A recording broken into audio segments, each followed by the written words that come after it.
Probabile rimpasto alla regione siciliana, questo è quanto trapela in questi giorni tra le file della politica regionale. Potrebbero entrare nuove rappresentanze provinciali per compensare la mancata rappresentatività di alcuni territori. Tra questi potrebbe essere anche la nostra provincia di Agrigento e anche altre. Molta l'attesa in questo senso, anche in vista delle prossime elezioni europee, cui la Sicilia insieme alla Sardegna fa collegio.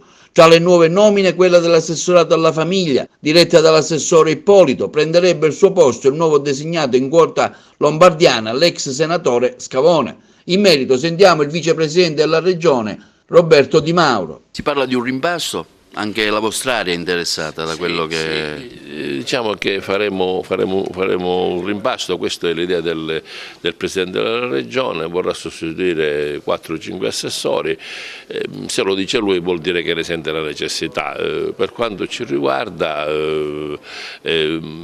l'assessore nostro al welfare, che è un assessorato abbastanza importante, una rotazione interna, fermo restando il buon lavoro che ha fatto la dottoressa Ippolito, neofita, ma comunque una signora che aveva nel suo curriculum la responsabilità dell'associazione dei farmacisti di Caltanissetta, presidente Federfarma, ha svolto un ruolo che è a favore dei deboli, degli soggetti svantaggiati, si è adoperata per l'inclusione sociale, è riuscita a garantire le risorse ai disabili gravissimi, si è occupata del disegno di legge dell'opera piena, insomma una serie di attività sono state messe in essere proprio per cercare di dare risposte a un settore così delicato e così difficile.